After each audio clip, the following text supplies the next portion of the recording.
എന്നാൽ പ്രാരംഭമായിട്ട് നാം ഒരു സാക്ഷ്യത്തിന് വേണ്ടി കേൾവിക്കായിട്ട് ഒരുങ്ങുകയാണ്. ഈ നമ്മളിരിക്കുന്ന ഈ ചർച്ച് ഡിസൈൻ ചെയ്യുവാൻ അതിൻ്റെ ആർക്കിടെക്റ്റായിരുന്ന പ്രിയപ്പെട്ട സഹോദരൻ, എൻ്റെ പ്രിയ സഹോദരൻ പ്രിയ മിറ്റിച്ചാൻ. അദ്ദേഹം കേരളത്തിലെ പ്രശസ്തരായ ആർക്കിടെക്റ്റുകളിൽ ഒരാളാണ്. എന്നാൽ അതിനുശേഷം കർത്താവിനെ അറിയുവാൻ, കർത്താവിൻ്റെ പൈതലായി മാറുവാൻ, ഒരു കർത്തൃ വേലക്കാരനായി തീരുവാൻ ഒക്കെ ദൈവം തനിക്ക് ഭാഗ്യം കൊടുത്തു.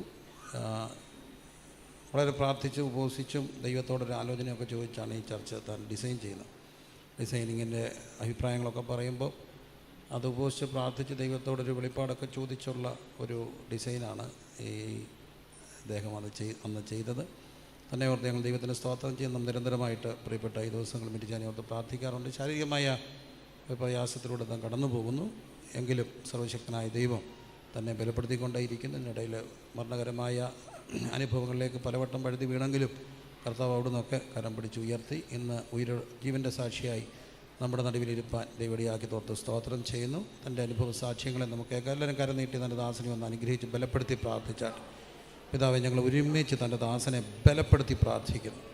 ഇന്ന് കർത്താവെ ജീവൻ്റെ സാക്ഷ്യങ്ങൾ താൻ പങ്കുവയ്ക്കുമ്പോൾ അത് തനിക്കും ഞങ്ങൾക്കും ഒരുപോലെ അനുഗ്രഹമായി മാറുവാൻ ഇടയാക്കണമെന്ന് പ്രാർത്ഥിക്കുന്നു. മിറ്റിച്ചാനും ചേച്ചി ഞങ്ങൾ ഓർത്ത് സ്തോത്രം ചെയ്യുന്നു. അങ്ങയുടെ കാര്യങ്ങൾ നിൻ്റെ മക്കളെ സമർപ്പിക്കുന്നു. ഇന്ന് കർത്താവെ ഈ സ്റ്റേജിലിരിക്കുമ്പോൾ താൻ ഡിസൈൻ ചെയ്ത ഈ ചർച്ചിൻ്റെ സ്റ്റേജിൽ ഇരുന്നു കൊണ്ട് കർത്താവെ താൻ ദൈവ വചനം, ദൈവത്തിൻ്റെ സാക്ഷ്യങ്ങൾ പറയുമ്പോൾ അത് അനുഗ്രഹമായി മാറുവാൻ ഇടയാകണമെന്ന് പ്രാർത്ഥിക്കുന്നു. യേശു കർത്താവിൻ്റെ നാമത്തിൽ തന്നെ ആമേൻ. കർത്താവ് സഹായിക്കട്ടെ. Praise the Lord. കർത്താവിന് എല്ലാ മഹത്വവും കൊടുക്കുന്നു. ഇങ്ങനെയൊരു അവസരം തന്ന കർത്താവിന് നന്ദി പറയുന്നു. അതുപോലെ നമ്മുടെ പ്രിയപ്പെട്ട പ്രിൻസ് പാസ്റ്ററിന്, മനു ബ്രദറിന്, ലീഗ പാസ്റ്ററിന് എല്ലാവർക്കും പ്രത്യേക നന്ദി പറയുന്നു. പ്രിൻസ് പാസ്റ്റർ ഞാനും കൂടെ എനിക്കൊന്ന് ഒരു 20 വർഷത്തിൽ കൂടുതലായിട്ടുള്ള പരിചയമാണ്. എനിക്ക് ഏറ്റവും സന്തോഷമുള്ളൊരു കാര്യം, അന്നും ഇന്നും ഒരേ ആറ്റിറ്റ്യൂഡാണ്. അദ്ദേഹം എത്രത്തോളം വളർന്നു, ആത്മീയമായിട്ട് അദ്ദേഹം ഏത് നിലയിൽ നിൽക്കുന്നു. പക്ഷേ അന്നും ഇന്നും ആ എളിമയുടെ അല്ലെ സ്നേഹത്തിൻ്റെ ഒരു അപ്പസ്വലായിട്ട് കർത്താവിനൊരു മഹത്വം കൊടുത്തേ. ശരിക്കും റാന്നിക്ക് കിട്ടിയ ഒരു അഭിമാനമാണ്, കർത്താവിൻ്റെ വലിയൊരു ദാനമാണ്. അതോർത്ത് നന്ദി പറയാം. അദ്ദേഹം ചെയ്ത പ്രവർത്തനങ്ങളൊക്കെ എനിക്ക് വളരെ നന്നായിട്ടറിയാം. റാന്നിക്ക് വേണ്ടി ചെയ്ത, ചർച്ചിന് വേണ്ടി ചെയ്ത, ഓരോരുത്തർക്കും വേണ്ടിയിട്ട് സ്വന്തം ജീവിതം പോലും ശ്രദ്ധിക്കാതെ, കുടുംബജീവിതം പോലും ശ്രദ്ധിക്കാതെ വളരെയധികം ഡെഡിക്കേറ്റഡായിട്ട് ചെയ്യുന്ന ഓരോ പ്രവൃത്തിക്കും കർത്താവ് പ്രതിഫലം കൊടുക്കട്ടെ. ഓക്കെ, ഒരു വാക്ക് പ്രാർത്ഥിക്കാം. പരിശുദ്ധാത്മാവേ, പൂർണ്ണ നിയന്ത്രണം അങ്ങയുടെ കരങ്ങളിൽ ഏൽപ്പിക്കുന്നു. അടിയൻ്റെ ബുദ്ധിയിൽ ഒരു വാക്ക് പോലും പറയാൻ അനുവദിക്കരുത്. കേൾക്കുന്നവർക്ക് കൃപ ലഭിക്കണം, ആത്മീയ വർധന ലഭിക്കണം, ആശ്വാസം ലഭിക്കണം. യേശുവിൻ്റെ നാമത്തിൽ തന്നെ ആമേൻ. കുറേ നാൾ മുമ്പ് ഒരു പ്രശസ്തനായ ദേവദാസനോട് അദ്ദേഹത്തെ പരീക്ഷിക്കാനായിട്ട് ഒരു അവിശ്വാസിയായ ഒരാൾ ചോദിച്ചു, നിങ്ങൾ ദൈവം സ്നേഹിക്കുന്നു എന്നൊക്കെ പറയുന്നല്ലോ, എന്താ അതിൻ്റെ പ്രൂഫ്? അദ്ദേഹത്തിൻ്റെ മറുപടി വളരെ വളരെ രസകരമായിട്ട്, നമ്മളാരും പ്രതീക്ഷിക്കാത്തൊരു മറുപടിയാണ് അദ്ദേഹം പറഞ്ഞത്. അദ്ദേഹം പറഞ്ഞു, കർത്താവ് എന്നെ ഇടയ്ക്കിടയ്ക്ക് ഡിസിപ്ലിൻ ചെയ്യുന്നുണ്ട്. കർത്താവിനെ ഡിസിപ്ലിൻ ചെയ്യുന്നുണ്ട്, എനിക്ക് മനസ്സിലാകുന്നുണ്ട് കർത്താവിനെ സ്നേഹിക്കുന്നുണ്ടെന്ന്. നമ്മൾ എബ്രായ ലേഖനം 5:12-5 വായിക്കുമ്പോൾ ആരെല്ലാം അച്ഛനും വായിച്ചില്ല? എബ്രായർ 12:5 ഒന്ന് ഓടിച്ച് വായിച്ചിട്ട് എൻ്റെ സാക്ഷ്യത്തിലോട്ട് കിടക്കാം. മകനെ, കർത്താവിന്റെ ശിക്ഷ നിരസിക്കരുത്. അവൻ ശാസിക്കുമ്പോൾ മുഷിയുകയുമരുത്. മുഷിയുകയുമരുത്. കർത്താവ് താൻ സ്നേഹിക്കുന്നവനെ ശിക്ഷിക്കുന്നു. കർത്താവ് താൻ സ്നേഹിക്കുന്നതിനെ ശാസിക്കുകയും ശിക്ഷിക്കുകയും ചെയ്യും. ഡിസിപ്ലിനിങ്, അതാ സ്നേഹിക്കുന്നതുകൊണ്ടാണ്. ഇതിൽ കൂടി ഒരു പ്രൂഫ് എന്താ? അങ്ങനെ ഒരു ഡിസിപ്ലിനിൽ കൂടെ ഞാനിപ്പോൾ കടന്നു പോകുന്നത്. വായിച്ചോ. താൻ കൈക്കൊള്ളുന്ന ഏത് മകനെയും തല്ലുന്നു. എന്നിങ്ങനെ മക്കളോടെന്ന പോലെ നിങ്ങളോട് സമ്പാദിക്കുന്ന പ്രബോധനം നിങ്ങൾ മറന്നു കളഞ്ഞുവോ? മതി, ഞാൻ രാമുഖമായിട്ട് പറയുന്നതേ ഉള്ളൂ. അപ്പോൾ നമ്മൾ പലപ്പോഴും നമ്മുടെ ജീവിതത്തിൽ ഒരു പ്രതിസന്ധി വരുമ്പം, അല്ലെങ്കിൽ ഒരു ഡിസിപ്ലിനിങ് വരുമ്പം, നമ്മൾ കാണുന്നത്, ഞാൻ കഴിഞ്ഞിടയ്ക്ക് എൻ്റെ ഈ അനുഭവത്തിൽ കൂടെ കടന്നുപോയപ്പോൾ ഞാൻ മനസ്സിലാക്കിയൊരു കാര്യം, നമുക്ക് ബഹുഭൂരിപക്ഷം ആൾക്കാർക്ക്, പ്രത്യേകിച്ച് വിശ്വാസികൾക്ക്, കർത്താവിനേക്കാൾ വിശ്വാസം മെഡിക്കൽ സയൻസാണ്. കാരണം നമ്മൾ എക്സ്പീരിയൻസ് ചെയ്യുന്നതും നമ്മൾ കേൾക്കുന്നതും കാണുന്നതും എല്ലാം അല്ലെ ടാൻജിബിളായിട്ടുള്ള അത് മെഡിക്കൽ സയൻസാണ്. കർത്താവ് സൗഖ്യമാക്കുമെന്ന് വചനം പറയുന്നുണ്ട്, ബൈബിളിൽ പല ഭാഗത്ത് പറയുന്നുണ്ട്. അത് നമുക്കൊരു സീരിയസ് ആയിട്ടുള്ള ഒരു രോഗം വന്നു, അല്ലെങ്കിൽ ഒരു പ്രതിസന്ധി വന്നു, ഉടനെ ഒട്ടുമിക്ക എല്ലാവരും ഒന്നല്ല പറയുന്നത്, അങ്ങനെ ചിന്തിക്കരുത്. ഒട്ടുമിക്ക ആൾക്കാരും ചെയ്യുന്നത് ഒന്നുകിൽ ആദ്യമേ ഗൂഗിൾ സെർച്ച് ചെയ്യും ഇതിന് എന്താണ് പരിഹാരം, അല്ലെങ്കിൽ ഉടനെ ബന്ധുക്കളെ വിളിക്കും, അവരുടെ ബലമുള്ള അല്ലെങ്കിൽ സ്ട്രോങ് ആയിട്ടുള്ള ബന്ധുക്കളെ അല്ലെങ്കിൽ ഡോക്ടേഴ്സിനെ ഏറ്റവും നല്ല ഹോസ്പിറ്റൽ എവിടെയാണ്, ഏറ്റവും നല്ല ട്രീറ്റ്മെൻറ്റ് എവിടെയാണ്.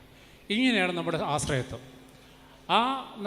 എനിക്ക് പറയാനുള്ളത്, നമ്മളൊരു പ്രതിസന്ധി വരുമ്പോൾ നമ്മുടെ ആശ്രയത്വം ആദ്യം കർത്താവിൽ. ഹല്ലേലൂയ.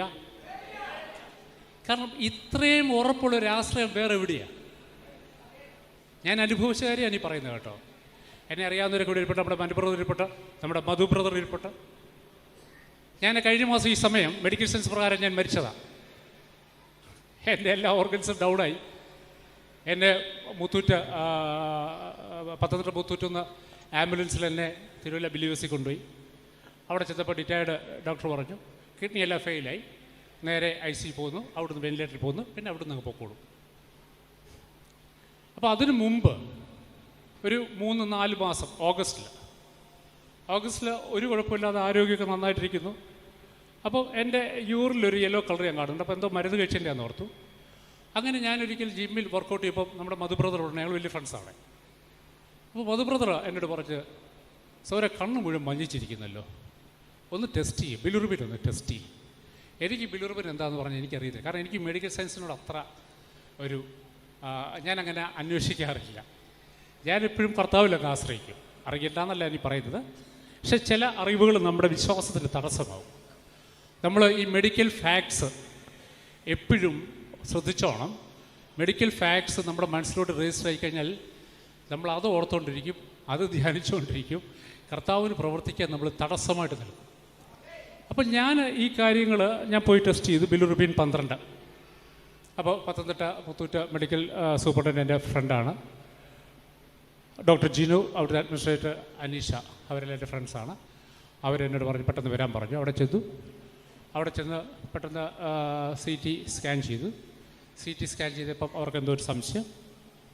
പിന്നെ കളർ കോൺട്രാസ്റ്റ് സ്കാൻ ചെയ്തു. കോൺട്രാസ്റ്റ് സ്കാൻ ചെയ്തിട്ട് പറഞ്ഞു പിറ്റേ ദിവസം റിസൾട്ട് തരാം. പിറ്റേ ദിവസം രാവിലെ ഡോക്ടർ ജിനു എന്നെ വിളിച്ച് പറഞ്ഞു ഒരു എൻഡോസ്കോപ്പ് ചെയ്യണം, എന്തോ ഒരു സാധനം അതിനകത്ത് കാണുന്നുണ്ട്. ചുരുക്കം പറഞ്ഞു കഴിഞ്ഞാൽ എൻ്റെ പാൻക്രിയാസിനകത്ത് പാൻക്രിയാറ്റിക് ക്യാൻസർ, പാൻക്രിയാസിൽ നിന്ന് ബൈയിൽ പോകുന്ന ഒരു ഡക്റ്റുണ്ട്, നമ്മളൊരു ട്യൂബ് പോലെ. ആ ട്യൂബ് അങ്ങ് അടഞ്ഞു, ഒരു ഗ്രോത്ത് വന്ന് ഒരു ട്യൂമർ വന്നിട്ട് ആ ട്യൂബ് അടഞ്ഞു കഴിഞ്ഞാൽ പിന്നെ ഈ ബിലിറുബിൻ പാസ്സാകത്തില്ല, അതങ്ങ് കൂടിക്കൊണ്ടിരിക്കും, ശരീരം മുഴുവൻ അങ്ങ് വ്യാപിക്കും. പിന്നെ ഈ ബ്ലോക്ക് മാറ്റിക്ക് മാത്രമേ അവിടെ അതിനൊരു പരിഹാരവും. അപ്പോൾ പിറ്റേ ദിവസം എന്നെ അടുത്ത ദിവസം പറഞ്ഞ് എറണാകുളം ലിസി ഹോസ്പിറ്റലിൽ പോവാം. അപ്പോൾ ഞാൻ ഈ വാർത്തകളൊന്നും കേൾക്കുമ്പം എന്നെ ഇത് ബാധിക്കുന്നില്ല. ഞാൻ വെറുവാക്ക് പറയല്ല, ഞാൻ വലിയ വിശ്വാസവീരനോ വലിയ ധൈര്യമുള്ള ആളൊന്നുമില്ല. പക്ഷേ ഇതൊന്നും എന്നെ ഏശുന്നില്ല. കാരണം കർത്താവ് എന്നോട് സംസാരിക്കുന്നുണ്ട്. കർത്താവിനോട് പറയുന്ന കാര്യം, എടാ ഞാൻ അറിയാതെയും അനുവദിക്കാതെയും നിൻ്റെ ജീവിതത്തിലൊന്നും സംഭവിക്കത്തില്ല, നിൻ്റെ ഒരു മുടി പോലും പൊഴിയത്തില്ല. ഞാൻ എൻ്റെ കർത്താവിലോട്ട് അങ്ങ് ആശ്രയിക്കുക എന്ന് പറഞ്ഞാൽ ഒരു ഒന്നൊന്നര ആശ്രയത്വം കേട്ടോ. മെഡിക്കൽ സയൻസിലും കർത്താവ് കൂടല്ല. മെഡിക്കൽ സയൻസ് എന്ത് പറയുന്നത് ശ്രദ്ധിച്ചേയില്ല. സംശയം ഉണ്ടെങ്കിൽ ചോദിച്ചു. എൻ്റെ വൈഫ് ഇവിടെയുണ്ട്, മനു ബ്രദർ ഇവിടെയുണ്ട്, ഇവർക്കെല്ലാം അറിയാം. മധു ബ്രദറുണ്ട്, അവർക്കെല്ലാം അറിയാം. ഞാൻ മെഡിക്കൽ സയൻസിൽ ആശ്രയിച്ചല്ല. കാരണം സൃഷ്ടാവ് കൂടെ നിൽക്കുമ്പോൾ നമ്മളെന്തിനാ? ഞാൻ എപ്പോഴും പറയുന്നൊരു കാര്യം, മെഡിക്കൽ സയൻസ് ഫാക്റ്റാണ് പറയുന്നത്, വസ്തുത. മെഡിക്കൽ സയൻസ് മോശമാണെന്നല്ല പറയാം കേട്ടോ. മെഡിക്കൽ സയൻസ് ഫാക്റ്റാണ് പറയുന്നത്, വസ്തുതകളാണ്. പക്ഷേ ട്രുത്ത് എന്താ, സത്യം എന്താ? Nothing is impossible with the Lord. കർത്താവിന് യാതൊന്നും അസാധ്യമല്ല. എന്തെങ്കിലും ഒരു കാര്യം കർത്താവിന് അസാധ്യമുണ്ടോ? പിന്നെ നമ്മൾ എന്തിനാ ഇടറുന്നത്? നമ്മൾ ഇടറുന്നത് എന്നാന്ന് ചോദിച്ചു കഴിഞ്ഞാൽ നമ്മുടെ ആശ്രയത്തെ അത്ര കുറവാണ്. നമുക്ക് താല്പര്യം മെഡിക്കൽ സയൻസ് പറയുന്നത് നമുക്ക് വിശ്വാസം. സ്കാൻ റിപ്പോർട്ട് എന്ത് പറയുന്നു, അല്ലെങ്കിൽ എക്സ്റേ എന്ത് പറയുന്നു, അതാണ് നമുക്ക് വിശ്വാസം. കർത്താവ് എന്ത് പറയുന്നു, കർത്താവിൻ്റെ ശബ്ദം കേൾക്കാൻ നിൽക്കത്തേയില്ല. എന്തെങ്കിലും ഒരു പാനിക്കിംഗ് ആയിട്ടുള്ള ന്യൂസ് കേട്ടാൽ ഉടനെ നമ്മൾ ആദ്യം ചെയ്യുന്നത് ആ നിലവിളി ശബ്ദം എടുത്ത് തലയിലോട്ട് ഇട്ടു, പിന്നെ ഒരൊറ്റ പാച്ചില്ല, പിന്നെ പ്രാർത്ഥനയില്ല, ഉപവാസമില്ല, അതൊക്കെ പേരിന് ആരെങ്കിലും ചെയ്തോളാം. നമ്മൾ പിന്നെ അന്വേഷണം, മെഡിക്കൽ സയൻസിൽ ഇതിന് എന്തുണ്ട് പരിഹാരം. ഞാൻ ഇന്ന് എൻ്റെ സാക്ഷ്യം എന്ന് പറയുന്നത് അതാ. അങ്ങനെ ആരെങ്കിലും മെഡിക്കൽ സയൻസ് മോശമാണെന്നോ കണ്ടുപിടുത്തങ്ങൾ വേണ്ടെന്നോ വൈദ്യനെ രോഗിക്ക് ആവശ്യമാണ്. പക്ഷേ ദൈവമക്കൾക്ക് ആശ്രയിക്കാൻ ഉറപ്പുള്ളൊരു പാറയുണ്ട്. തന്നിൽ ആശ്രയിക്കുന്നവനെ അവൻ ഒരു നാളും കൈവിടത്തില്ല, ഉപേക്ഷിക്കത്തില്ല. എൻ്റെ ധൈര്യം അതായിരുന്നു, എൻ്റെ ഉറപ്പതായിരുന്നു. നിങ്ങൾക്കറിയാം, 4 മാസം ഞാൻ ഉറങ്ങിയിട്ടില്ല രാത്രിയിൽ. എൻ്റെ ഞാൻ അപ്പം അവിടെ വെച്ച് എന്നോട് എറണാകുളത്ത് ലിസി വെച്ച് ഡോക്ടേഴ്സ് വന്നു വെച്ച് എന്നെ ആദ്യമേ എൻഡോസ്കോപ്പി ചെയ്യാനായിട്ട് കയറ്റി. അപ്പോൾ എൻഡോസ്കോപ്പി ചെയ്യാൻ കയറ്റി പറഞ്ഞു, ഞങ്ങൾ ഒന്നിൽ മറ്റേ സ്റ്റെൻറ്റ് ഇടും. സ്റ്റെൻറ്റ് ഇടുന്നത് എന്തിനാണെന്ന് ചോദിച്ചു കഴിഞ്ഞാൽ ഈ ബിലിറുബിൻ പോകാനായിട്ട്, അല്ലെങ്കിൽ സർജറി ചെയ്ത് ഈ മാസ് മാറ്റും, അല്ലെങ്കിൽ വെറുതെ വിടും. ചുരുക്കം പറഞ്ഞാൽ ഒന്നും ചെയ്തില്ല. അവർ ഇറക്കി വിട്ടിട്ട് എന്നോട് പറഞ്ഞു സർജറി ചെയ്താലേ പറ്റത്തുള്ളൂ. സർജറി എന്ന് പറഞ്ഞാൽ മേജർ സർജറിയാണ്, വിപ്പിൾ സർജറി എന്നാണ് അതിന് പറയുന്നത്. മെഡിക്കൽ സയൻസ് അറിയാവുന്ന ആർക്കെല്ലാം ഉണ്ടെങ്കിൽ അറിയാം. Whipple surgery it's A very complicated major surgery. അതിൻ്റെ ഫീസ് തന്നെയാണ്, സർജറിയുടെ ഫീസ് തന്നെയാണ് 4-5 ലക്ഷം രൂപ. പിന്നെ 2-3 മാസം എടുക്കും നമ്മൾ റിക്കവർ ആണെങ്കിൽ, കുറേ ട്യൂബൊക്കെ ഇട്ട് അങ്ങനെ. അപ്പോൾ ഡോക്ടർ വന്നാൽ എക്സ്പ്ലെയിൻ ചെയ്ത് ഞാൻ അതുവരെ എൻ്റെ കണ്ണിൽ ഒരു തുള്ളി കണ്ണീര് വന്നോ, അല്ലെങ്കിൽ ഞാൻ ഇത്രയും പ്രാർത്ഥിച്ചിട്ട്, ഞാൻ പറഞ്ഞില്ലേ ഞാനിപ്പോൾ ഒരു 30-32 വർഷമായി കർത്താവിനെ അറിഞ്ഞിട്ട്. എല്ലാ ദിവസവും വെളുപ്പിനെ എഴുതേക്കും, ഒരു 4:45-5 മണിയാകുമ്പോൾ എഴുതേക്കും. കർത്താവിൻ്റെ കൂടെ സമയം സ്പെൻഡ് ചെയ്യും, ഒരു 7-7:30 വരെ കർത്താവിൻ്റെ സ്പെൻഡ് ചെയ്യും. അതിനുശേഷം ജിമ്മിൽ പോകുന്നത്. അങ്ങനെ സ്ഥിരമായിട്ട് ചെയ്തുകൊണ്ടിരിക്കുന്ന ഒരു വ്യക്തിയാണ്. എനിക്ക് പരാതിപ്പെടാൻ പിറുപിറുക്കാം, കർത്താവേ ഞാൻ ഇത്രയും പ്രാർത്ഥിച്ചിട്ടുണ്ട്, അവസ്ഥ ഇതാണല്ലോ. ഒരു വാക്ക് ഞാൻ പിറുപിറുത്തില്ല. കാരണം കർത്താവ് എനിക്കൊരു ബോധ്യം തന്നു, ഞാൻ സ്നേഹിക്കുന്നവരെ ശാസിക്കുകയും ശിക്ഷിക്കുകയും ചെയ്യും. 2-3 വചനങ്ങൾ എനിക്ക് തന്നു. നിങ്ങളെ പരിശോധിക്കാനായിട്ട് അഗ്നിശോധനകൾ ഉണ്ടാകുമ്പോൾ അപ്രതീക്ഷിതമായിട്ട് എന്തോ സംഭവിച്ചത് മാതിരി പരിഭ്രമിക്കരുത്. പിന്നെ നിങ്ങളുടെ വിശ്വാസത്തിൻ്റെ ശോധന സ്വർണ്ണത്തെക്കാൾ വിലയേറിയ എന്നെ അങ്ങ് ബലപ്പെടുത്തി. എനിക്ക് മനസ്സിലായി ഇതൊരു ടെസ്റ്റാണ്. കർത്താവ് ഒരു പ്രൊമോഷൻ തരാൻ പോവാ, ഒരു ഡിസിപ്ലിനിങ്ങാണ്. ഞാൻ റെഡിയായി. എനിക്കറിയാം ഇത് ഒരു സമയത്തേക്കാണ്, ഒരു ടൈം പീരീഡിനുണ്ട്. അതുവരെ ഞാനിത് പിടിച്ചു നിൽക്കും. ഞാൻ പിറുപിറുക്കത്തില്ല. കർത്താവിനോട് ഞാൻ പറയും, കർത്താവേ പിറുപിറുക്കാരെ അനുവദിക്കരുത്. ഞമ്മല്ലേ രാത്രിയിൽ ഉറക്കമില്ല, സന്ധ്യയാകുമ്പോൾ ഇങ്ങനെ ക്ലോക്ക് നോക്കിക്കൊണ്ട് കിടക്കും നേരം വിളിക്കാനായിട്ട്. ഞാനൊന്ന് ഉറങ്ങാൻ ശ്രമിച്ചാൽ ഞാൻ എപ്പോഴും സൈഡ് വഴിസാണ് കിടന്നുകൊണ്ടിരിക്കുന്നത്. പക്ഷേ ഈ ബിൽറുബിൻ കൂടിയപ്പോഴത്തേക്കിന് എനിക്ക് മലന്ന് കിടക്കാനേ പറ്റില്ല. ഞാൻ സൈഡിലോട്ട് തിരിഞ്ഞു കഴിഞ്ഞാൽ, ഈ സൈഡിലോട്ട് തിരിഞ്ഞു കഴിഞ്ഞാൽ ഇവിടെല്ലാം കൂടെ മുള്ളു കൊള്ളുന്ന പോലെ പുകയും ചൊറിയും നമുക്ക് പറഞ്ഞറിയിക്കാൻ വയ്യാത്ത അസുഖം ചാടി അങ്ങ് എഴുതേക്കും. തിരിഞ്ഞു കിടന്നാൽ ഇതേ അവസ്ഥ. മലന്ന് കിടന്നാൽ കുറച്ചൊരാശ്വാസമുണ്ട്. പിന്നെ അതിൻ്റെ ഇടയ്ക്ക് എനിക്കൊരു സ്പിരിച്വൽ അറ്റാക്ക് ഉണ്ടായി. സ്പിരിച്വൽ അറ്റാക്ക് എന്ന് പറഞ്ഞു കഴിഞ്ഞാൽ എന്നെ ഉറക്കുകയില്ല എന്ന ആ ഒരു കോൺട്രാക്റ്റ് എടുത്ത പോലെ ഞാനൊരു ഉറക്കം പിടിക്കുമ്പോഴത്തേക്ക് എൻ്റെ ഉള്ളിലേക്ക് ഇന്ന് വരെ കണ്ടിട്ടില്ലാത്ത മായ കാഴ്ചകൾ, വേറൊരു ലോകത്ത് നടക്കുന്ന കാഴ്ചകൾ, എന്തൊക്കെയോ ശബ്ദങ്ങൾ, ആരൊക്കെയോ എന്നോട്, സ്വപ്നമല്ലതൊന്നും കേട്ടോ, ആരൊക്കെയോ എന്നോട് സംസാരിക്കുന്നു. ഒരു വല്ലാത്ത അതിൻ്റെ കൂടെ ചൊറിച്ചിൽ. ഞാൻ എഴുന്നേറ്റത് കുറേ നേരം ചൊറിയും, പിന്നെ കിടക്കും, വീണ്ടും എഴുതേക്കും. പകൽ അത്യാവശ്യം വലിയ കുഴപ്പമില്ലാതെ ഉറങ്ങും. അങ്ങനെ 3-4 മാസം രാത്രി ഉറക്കമില്ല. ചൊറിച്ചിലെന്ന് പറഞ്ഞു കഴിഞ്ഞാൽ ഏത് ഭാഗം ചൊറിയണം നമുക്കറിയത്തില്ല, എവിടെ ചൊറിയാനും സ്കോപ്പാണ്. ഇപ്പം നമ്മളിവിടെ ചൊറിഞ്ഞുകൊണ്ടിരിക്കുമ്പോൾ നമുക്ക് തോന്നുന്നു ഇവിടെ ഒന്ന് ചൊറിഞ്ഞാലോ, എന്നാ സുഖം പറയും. അപ്പോൾ തോന്നുന്നു പുറത്തൊന്ന് ചൊറിയണം. ഡിറ്റേക്കറിനെ ചൊറി 2 കൈ വെച്ച് ഞാൻ പറയും മാന്തി ഒരു 10,000 പുഴുവിനകത്തോട്ട് കയറ്റി വിട്ടാങ്ങിരിക്കും. ഞാൻ ഡിറ്റേഡ് പറയാം മാന്തി അങ്ങ് പൊളിക്കാൻ പറയും, കാരണം അത്ര സുഖമാണ് തരും അത്. ഇത് നിർത്താൻ തോന്നത്തില്ല. എനിവേ, അപ്പോൾ ഞാൻ ഹോസ്പിറ്റലിൽ അവർ പറഞ്ഞു സർജറി ചെയ്യണമെന്ന് പറഞ്ഞു. ഞാൻ പറഞ്ഞു ഞാൻ അതുവരെ കരഞ്ഞിട്ടില്ല. ഞാൻ ഡോക്ടർ ഇത് പറഞ്ഞിട്ട് പുറത്തോട്ട് പോയി, ഡിറ്റായി പുറത്തോട്ട് പോയി. ഞാൻ തന്നെ ഉള്ളൂ. ഞാനൊരു 2 മിനിറ്റ് കരഞ്ഞു. ഞാൻ കർത്താവിനോട് ഒരു വാക്ക് പറയും, കർത്താവേ ഈ പ്രൊസീജിയർ എനിക്കത് ഒഴിവാക്കി തരണം, ഈ സർജറി എനിക്ക് താങ്ങാൻ പറ്റില്ല. ഞാൻ കർത്താവിനോട് ആത്മാർത്ഥത്തോടെ ഞാൻ പെട്ടെന്ന് എൻ്റെ ഉള്ളിൽ പരിശുദ്ധാത്മ പറയാം, no you don't have to go this. നീ ഇതിൽ കൂടെ കടന്നു പോകണ്ട, എനിക്ക് ഞാൻ വേറൊരു വഴി കാണിച്ചു. ഞാൻ ക്ലിയറായിട്ട് കേട്ടത് എൻ്റെ തോന്നലല്ല. കാര്യം എന്നാന്ന് ചോദിച്ചു കഴിഞ്ഞാൽ അതിൻ്റെ കൂടെ ഒരു അറ്റസ്റ്റേഷൻ പോലെ സകല ബുദ്ധിയെയും കവിയുന്ന സമാധാനം നമ്മൾ വായിച്ചിട്ടുണ്ട്. നമ്മുടെ ആവശ്യങ്ങൾ സ്വന്തത്തോടെ അറിയിക്കുക. അപ്പോൾ സകല ബുദ്ധിയെയും കവിയുന്ന സമാധാനം, അതൊരു സമാധാനം തന്നെയാണ് കേട്ടോ. എൻ്റെ പ്രശ്നങ്ങൾ മുഴുവൻ അങ്ങ് തീർന്നു. അതായത് ഈ സർജറി വേണമെന്നോ, ഞാൻ രോഗിയാണെന്നോ, എനിക്ക് ക്യാൻസറാണെന്നോ, അല്ലെങ്കിൽ ഇതെന്തായി തീരുമെന്നോ, അങ്ങനെ ഇങ്ങനെ ഇത് മുഴുവൻ തീർന്നിട്ട് എനിക്ക് മനസ്സിലായി എൻ്റെ കർത്താവ് എന്നെ ടേക്ക് കെയർ ചെയ്തു. കർത്താവ് എന്നെ ഏറ്റെടുത്തു. ഞാനങ്ങ് ധൈര്യപ്പെട്ടു.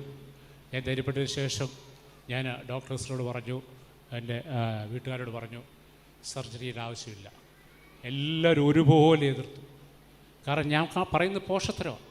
മെഡിക്കൽ സയൻസ് പ്രകാരം ഞാൻ പോഷത്തരം പറയുന്നു. ഡിറ്റ ഉൾപ്പെടെ എതിർത്തു. ഡിറ്റയ്ക്ക് ആദ്യം മനസ്സിലായി. അവസാനം ഞാൻ ഡിറ്റയോട് പറഞ്ഞു, ഡിറ്റ മനസ്സിലാക്ക്, എന്നോട് സംസാരിച്ചത് കർത്താവാ, സൃഷ്ടാവാ സംസാരിച്ചത്. ഒരു മനുഷ്യൻ്റെ ജ്ഞാനം കർത്താവിനേക്കാൾ ഉയരത്തിലല്ല. കർത്താവിൻ്റെ ജ്ഞാനം നമുക്കൊരു മെഡിക്കൽ സയൻസിലും ഇല്ല. ഞാൻ കർത്താവ് പറഞ്ഞ അനുസരിക്കണോ മനുഷ്യർ പറയുന്ന അനുസരിക്കണോ? പറ. എനിക്ക് കർത്താവിനെ ധിക്കരിച്ചിട്ടൊന്നും ചെയ്യാൻ പറ്റില്ല. ഉറച്ച തീരുമാനം എന്ന് പറഞ്ഞു കഴിഞ്ഞാൽ എൻ്റെ ലൈഫാണ് ഞാൻ ഇട്ട് തട്ടുന്നതെന്ന് ഓർത്തോണം. നമ്മൾ ആ മെഡിക്കൽ സയൻസിൽ ആ സ്റ്റെൻറ്റ് ഇട്ട് കഴിഞ്ഞാൽ ഇതിന് പരിഹാരമുണ്ട്, ഇതെല്ലാം ഉണ്ട്. പക്ഷേ കർത്താവിനോട് പറഞ്ഞാൽ അതിനല്ല, ഞാൻ നിനക്ക് വേറൊരു വഴി കാണിച്ചത് പറഞ്ഞ് എന്നെ ഹോമിയോയിലേക്ക് റീഡയറക്റ്റ് ചെയ്തു. ഞാൻ അവിടുന്ന് ഡോക്ടേഴ്സിനോട് ഡിസ്ചാർജ് മേടിച്ചു. ഞാൻ തിരിച്ച് വന്ന് ഹോമിയോ ഡോക്ടറെ കണ്ടപ്പോൾ ഹോമിയോ ഡോക്ടർ നേരത്തെ ഒരു ട്രീറ്റ് ചെയ്ത് ഒരു സൗഖ്യമൊക്കെ കിട്ടിയിട്ടുണ്ട്. അപ്പോൾ അതിലേക്ക് പോയി. പക്ഷെ അന്നേരം ഡിറ്റൈഡ് പറയുന്നുണ്ട്, ഈ ഹോമിയോ ഒന്നും അല്ല എന്നെ സൗഖ്യമാക്കാൻ പോകുന്നത്. അതൊക്കെ ഒരു തൽക്കാലത്തേക്ക് കർത്താവ് ഒന്ന് ഡൈവേർട്ട് ചെയ്ത് വിടുക. കർത്താവിൻ്റെ വചനമോ മരുന്നോ ലേപനോഷമോ അല്ല, കർത്താവിൻ്റെ വചനമാണ് എന്നെ സൗഖ്യമാക്കാൻ പോകുന്നത്. ഞാൻ അങ്ങനെ അതിൽ ഉറച്ചു നിന്ന് ഈ ഹോമിയോ നമുക്കറിയാം, നമുക്ക് പിടിക്കാനായിട്ട് കുറച്ച് സമയം എടുക്കും. അതൊക്കെ ഭൗതികമായിട്ടുള്ള കാര്യങ്ങളാണ്. പക്ഷേ അതിനു മുമ്പ് നമ്മൾ വെളിപാട് പുസ്തകം 2:10 വായിക്കാം. വെളിപാട് പുസ്തകം 2:10 ഈ വചനങ്ങളൊക്കെ കർത്താവ് എന്നെ തന്ന് ബലപ്പെടുത്തിക്കൊണ്ടിരിക്കുക. Revelations chapter 2 verse 10 onwards. വെളിപ്പാട്, നീ സഹിപ്പാനുള്ളത് പേടിക്കണ്ട. നീ സഹിപ്പാനുള്ളത് പേടിക്കണ്ട. കർത്താവ് സ്മിർന സഭയോട് പറയാം, നീ സഹിപ്പാനുള്ളത് പേടിക്കണ്ട. നിന്നെ പരീക്ഷിക്കേണ്ടതിന് പിശാച് നിങ്ങളിൽ ചിലരെ തടവിൽ ആക്കുവാൻ പോകുന്നു. പിശാച് നിങ്ങളിൽ ചിലരെ തടവിലാക്കാൻ പോകുന്നു. കർത്താവിനോട് മാറ്റി കൊടുക്കത്തില്ലേ? കർത്താവിന് പിശാചിനോട് നോ പറയത്തില്ലേ? എന്തുകൊണ്ട് അനുഭവിച്ചത്? നിങ്ങളെ പരീക്ഷിക്കാനായിട്ട്, നിങ്ങളുടെ വിശ്വാസം പരീക്ഷിക്കാനായിട്ട്. നമുക്കറിയാം നമ്മുടെ വിശ്വാസം എവിടെ നിൽക്കുന്നു എന്നുള്ളത് നല്ലൊരു ടെസ്റ്റ് വരുമ്പോഴാണ് അത് വെളിപ്പെടുന്നത്. നമ്മുടെ കുഞ്ഞുങ്ങൾ എത്ര പഠിച്ചാലും പരീക്ഷ കഴിയുമ്പോഴാണ് പിടികിട്ടുന്നത് ഇവൻ്റെ നിലവാരം എന്താണ് എന്ന് പറഞ്ഞ പോലെ കർത്താവ് സ്നേഹിക്കുന്നതിനെ ശാസിക്കുകയും ശിക്ഷിക്കുകയും ചെയ്യുന്നു. അതിനുശേഷം ചിലയിൽ കൂടെ നമ്മൾ കടന്നു പോകേണ്ടി വരും. അതെന്തിനാണെന്ന് ചോദിച്ചാൽ അത് നമ്മുടെ നന്മയ്ക്ക് തന്നെ. കർത്താവ് എപ്പോഴും നോക്കുന്നത് നമ്മുടെ സ്പിരിച്വൽ ഗ്രോത്ത് ആട്ടോ, നമ്മുടെ അല്ലെങ്കിൽ ഫിസിക്കൽ അതിനേക്കാൾ കർത്താവിന് താല്പര്യം നമ്മുടെ സ്പിരിച്വൽ വെൽനെസ്. കാരണം നമ്മൾ ശരീരത്തിൽ പൂർണ്ണ സൗഖ്യത്തോടെ ഇരുന്നിട്ട് നമ്മുടെ ആത്മാവ് നഷ്ടപ്പെട്ടു പോയാലോ? ഞാൻ പറഞ്ഞില്ലേ, ഞാൻ ആത്മീയനായിരുന്നു. ഒരു 4 വർഷം മുമ്പ് പരിശുദ്ധാവിനോട് പറഞ്ഞു, നീ ഒരു ആത്മീയനെ അല്ലാതെ പറഞ്ഞു. രാവിലെ കർത്താവായിട്ട് സംസാരിച്ചുകൊണ്ടിരിക്കുമ്പോൾ 28 വർഷത്തിന് ശേഷം പരിശുദ്ധാവിനോട് പറഞ്ഞു, നീ ഒരു ആത്മീയനെ അല്ലാതെ.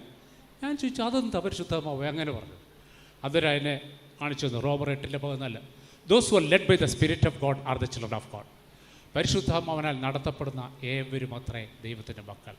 നമ്മൾ പ്രാർത്ഥിക്കുന്നുണ്ടല്ല, ഉപവസിക്കുന്നുണ്ടല്ല, ബൈബിൾ വായിക്കുന്നുണ്ടല്ല, മീറ്റിംഗ്സ് അറ്റൻഡ് ചെയ്യുന്നുണ്ടല്ല, ആരാധിക്കുന്നുണ്ടല്ല. കർത്താവിൻ്റെ യഥാർത്ഥ ഒരു പൈതലാണെങ്കിൽ പരിശുദ്ധാത്മാവിനെ അനുസരിച്ചിരിക്കും. പരിശുദ്ധാത്മാവിനെ നമുക്ക് തന്നിരിക്കുന്ന സഹായനായിട്ടാണ്. കർത്താവിൻ്റെ സ്റ്റാൻഡേർഡ് നമുക്കറിയത്തില്ല. ആ കർത്താവിൻ്റെ സ്റ്റാൻഡേർഡിൽ നമ്മൾ ഈ ഭൂമിയിൽ ജീവിക്കണം. പിതാവിൻ്റെ ഏറ്റവും വലിയ ആഗ്രഹം എന്താ? ക്രിസ്തുവിനോട് നമ്മളെ അനുരൂപരാക്കുക. നമുക്കതിനുള്ള ശക്തിയില്ല, പക്ഷേ പരിശുദ്ധാത്മാവ് ആഗ്രഹവും തരും, ശക്തിയും തരും. അപ്പോൾ വായിച്ചു, താഴോട്ട് വായിച്ചു. 10 ദിവസം നിങ്ങൾക്ക് ഉപദ്രവം ഉണ്ടാകും. 10 ദിവസം കർത്താവ് പറയാ, സ്മരണാസഭയുടെ 10 ദിവസം നിനക്ക് ഉപദ്രവം ഉണ്ടാവും എന്ന് പറഞ്ഞു കഴിഞ്ഞാൽ കർത്താവിനോട് പറഞ്ഞാൽ, എടാ ഇറ്റ്സ് ലിമിറ്റഡ്, എൻ്റെ കയ്യിലാണ് കൺട്രോളിനാവും. നിനക്ക് താങ്ങാൻ വയ്യാത്ത വരുമ്പം ഞാനത് പ്രഷർ റിലീസ് ചെയ്യും. പക്ഷേ നിന്നെ എന്താ പറയുക, ഡിസിപ്ലിൻ ചെയ്തെടുക്കാൻ, നിന്നെ തികഞ്ഞവനാക്കാൻ നീ ഇതിൽ കൂടെ കടന്നു പോകണം. ഈ വചനം ആദ്യമേ എന്നോട് സംസാരിച്ചു. വായിച്ചോ. മരണപര്യന്തം വിശ്വസ്തനായിരിക്കുക. മരണം വരെയും വിശ്വസ്തനായിരിക്കുക. എന്നാൽ ഞാൻ ജീവകിരീടം നിനക്ക് തരും. എന്നാൽ ഞാൻ ജീവൻ്റെ കിരീടം നിനക്ക് നൽകും. ഞാൻ പറഞ്ഞില്ലേ, ഞാൻ ഇത്രയെല്ലാം പീഡ സഹിച്ചപ്പോഴും ഞാൻ അതിന് പെട്ടെന്നൊക്കെ പറയാം. അതിനുശേഷം ഞാൻ തിരിച്ച് വീട്ടിൽ വന്ന് എൻ്റെ ആരോഗ്യം, ഹീമോഗ്ലോബിനൊക്കെ കുറയാൻ തുടങ്ങി. ബ്ലഡ് കയറ്റുന്നുണ്ട്, ഫ്ലൂയിഡ് കയറ്റുന്നുണ്ട്. നമ്മൾ ഹോമിയോ തന്നെ കഴിക്കും. എനിക്ക് ഭക്ഷണത്തോട് താല്പര്യമില്ല, ആരും കാണുന്നത് ഇഷ്ടമില്ല, ഫോൺ ചെയ്യത്തില്ല, ഡിറ്റൈൽ പോലും റൂമിലോട്ട് വരുന്ന എനിക്ക് ഭയങ്കര ഇറിറ്റേഷനായി. എപ്പോഴും ഇങ്ങനെ ഒറ്റയ്ക്ക് കിടക്കാൻ താല്പര്യം. കുറേ പ്രാർത്ഥിക്കുന്നുണ്ട്, ചിലപ്പോൾ പ്രാർത്ഥിക്കാൻ പറ്റത്തില്ല. പക്ഷേ ആ കർത്താവിൻ്റെ പിറുപിറുക്കോ പരാതിപ്പെടുകയോ അല്ലെങ്കിൽ ശപിക്കുകയോ ഒന്നും ചെയ്യുന്നില്ല. ഇതിൽ കൂടെ ഞാൻ കടന്നു പോകണം, ഇതിനൊരു ടൈമുണ്ട്, അത് കടന്നു പോകണം. കർത്താവേ തള്ളിപ്പറയാൻ അനുവദിക്കില്ല എന്നുള്ള പ്രാർത്ഥനയോടെ ഇരുന്നു. അങ്ങനെ ഇരിക്കുമ്പോഴാണ് 1-2 പ്രാവശ്യം ഞാൻ ബാത്റൂമിലൊക്കെ തല ഇറങ്ങി വീണു. ഡിറ്റ പോലും അറിഞ്ഞില്ല. രാത്രി 1 മണിക്ക് ഞാൻ യൂറിൻ പാസ് ചെയ്യാനായിട്ട് പോയപ്പോൾ പെട്ടെന്ന് തല ഇറങ്ങി. ഞാൻ ദൂതന്മാരൊക്കെ റിയലാണ് കേട്ടോ, നമ്മൾ ഈ ചുമ്മാ പറയുന്ന പോലല്ല. ദൂതന്മാർ റിയലാണെന്ന് ഞാൻ റിയലൈസ് ചെയ്തു. 5-6 പ്രാവശ്യം എൻ്റെ പെടലി ഓടിയിട്ടതാണ്. അല്ലെങ്കിൽ എൻ്റെ കൈകാലുകൾ ഒടിയേണ്ടതാണ്. അതുപോലെ നിൽക്കുന്ന നിപ്പല്ല ഞാൻ വീഴുന്നത്. ആരുമില്ല താങ്ങാൻ. ഡിറ്റായ ശല്യപ്പെടുത്തണമെന്ന് ഞാൻ വിളിക്കാറില്ല. ഞാനൊരു പ്രാവശ്യം ബാത്റൂമിൽ പോയി, ഞാൻ യൂറിൻ പാസ് കഴിച്ച് തിരിച്ചപ്പോൾ പെട്ടെന്ന് തല ഇറങ്ങി. ശരിക്കും പറഞ്ഞു കഴിഞ്ഞാൽ മനുഷ്യമായിട്ട് ചിന്തിച്ചാൽ ക്ലോസറ്റിലോട്ട് തലയടിച്ച് വീണിട്ടതാണ്. പക്ഷെ എന്നെ ഒരു സൈഡിലോട്ട് മാറ്റിയിട്ട് അവിടെ നമ്മൾ താങ്ങിയിരുത്തുകയല്ലേ, സ്ലെയിൻ ആകുമ്പോൾ നമ്മൾ താങ്ങിയിരുത്തുകയല്ലേ, അതുപോലെ അവിടെ ഇരുത്തിയിട്ട് അവിടെ കിടത്തി. അവിടെ കിടത്തി കുറേ നേരം കഴിഞ്ഞപ്പോൾ ബോധം വന്നപ്പോൾ ഞാൻ ക്ലോസറ്റിൻ്റെ അടിയിൽ എൻ്റെ തല ഇരിക്കുന്നത്, എനിക്ക് പൊങ്ങാൻ പറ്റത്തില്ല. അങ്ങനെ പല പ്രാവശ്യം പല അനുഭവങ്ങളുണ്ടായി. അപ്പോൾ എനിക്ക് മനസ്സിലായി ദൂതന്മാരുണ്ട്. ഞാൻ മുമ്പോട്ട് തലകുത്തി വീടിൻ്റെ പുറകോട്ട മലന്ന് വീഴുന്നത്. ഡിറ്റ പല പ്രാവശ്യം പേടിച്ചു, കണ്ണൊക്കെ തുറന്ന് ഇങ്ങനെ ജീവനില്ലാതെ കിടക്കുന്ന പോലെ. അങ്ങനെ ഒരു ദിവസം രാവിലെ പെട്ടെന്ന് വളരെ എനിക്ക് ഇതുപോലൊരു വല്ലാത്ത അവസ്ഥ വന്നപ്പോൾ ഡിറ്റ പെട്ടെന്ന് മുത്തൂറ്റ് ആംബുലൻസ് വിളിച്ചു. ഡോക്ടർ ജിനുവിനെ അന്വേഷിക്കാൻ വിളിച്ചു. അവർ പെട്ടെന്ന് ആംബുലൻസുമായിട്ട് വന്ന് എന്നെ മുത്തൂറ്റ് കൊണ്ടുപോയി. മുത്തൂറ്റ് ഞാൻ ചെല്ലുമ്പം എൻ്റെ ഹീമോഗ്ലോബിൻ 3 എൻ്റെ ഷുഗർ 500 എന്ന് പറഞ്ഞാൽ ഏകദേശം അറിയാം കാറ്റുപോയ അവസ്ഥ. ഞാൻ അന്നേരം ഒന്നും അറിയുന്നില്ല, എനിക്കൊരു ഭയവുമില്ല.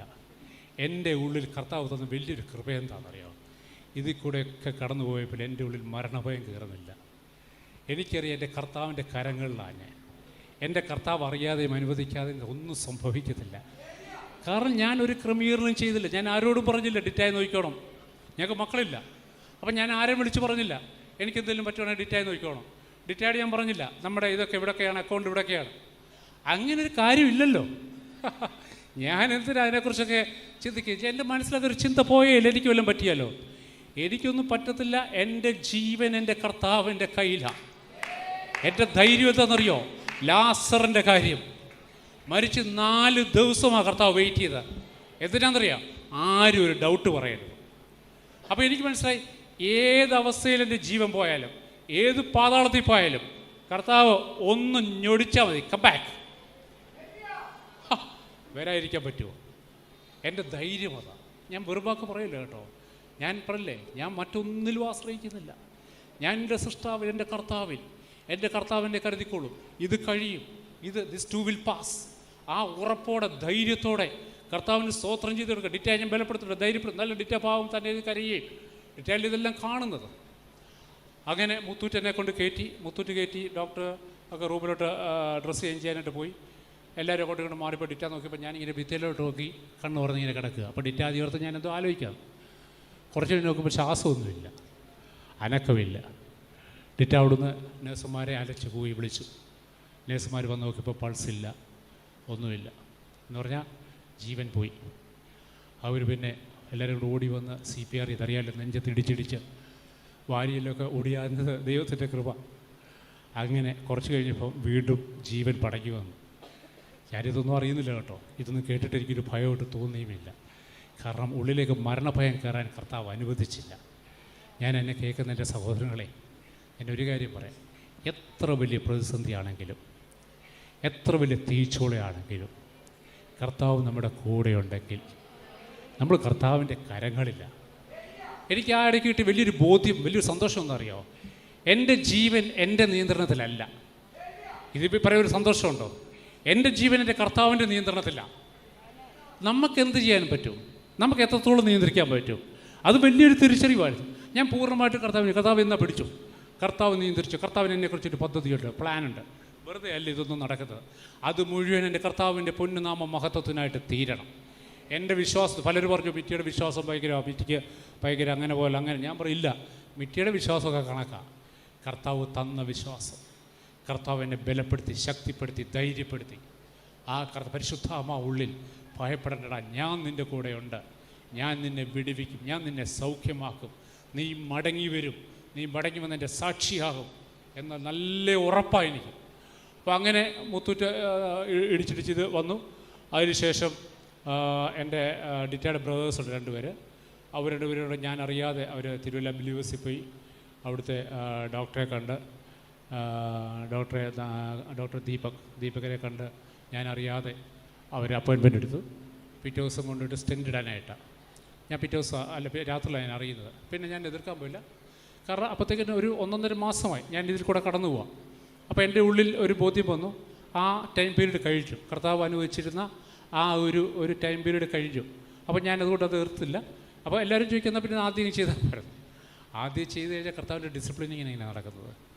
നമ്മളറിഞ്ഞു ആദ്യം സ്റ്റെൻറ്റ് ഇട്ട് ഒരു കുഴപ്പമില്ല വന്നു, ബാക്കി ട്രീറ്റ്മെൻറ്റ് ഇത് സൗഖ്യമായി കഴിഞ്ഞാൽ കർത്താവിന് എങ്ങനെ മഹത്വം ലഭിക്കുന്നത്, കർത്താവിലെങ്ങനെ ആശ്രയിക്കുന്നത്, ഇങ്ങനെ ഇതെങ്ങനെ സാക്ഷ്യം പറയുന്നത്, കർത്താവിലെങ്ങനെ ഉറയ്ക്കുന്നത്, കർത്താവിലെങ്ങനെ ബലപ്പെടുന്നത്, കർത്താവിൻ്റെ സാക്ഷിയായിട്ട് എങ്ങനെ നിൽക്കുന്നത്.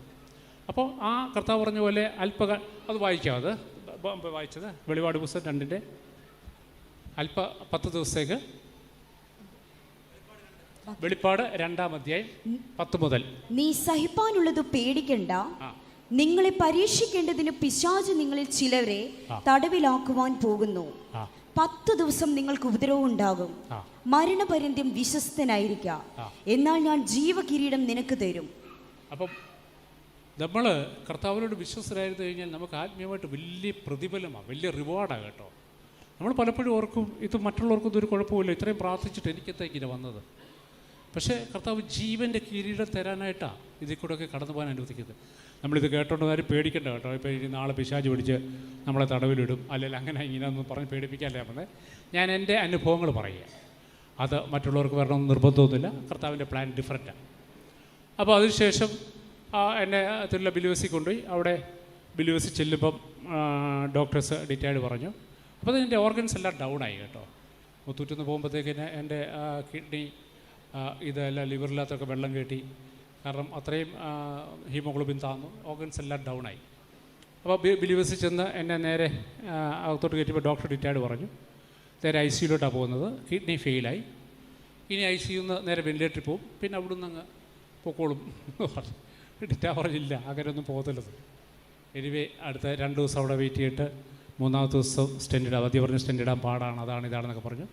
ഞങ്ങൾ പറഞ്ഞില്ല, ധൈര്യമായിട്ട് ഡോക്ടർ ചെയ്യാൻ പറഞ്ഞു. അത് ചെയ്തു. അവിടുന്ന് ശേഷം അവിടുന്ന് ഒരു ഫാസ്റ്റ് റിക്കവറി. ഞാൻ പറഞ്ഞില്ലേ, എനിക്ക് തന്നെത്താൻ എഴുന്നേക്കാൻ വയ്യായിരുന്നു, ഭക്ഷണം കഴിക്കാൻ വയ്യായിരുന്നു.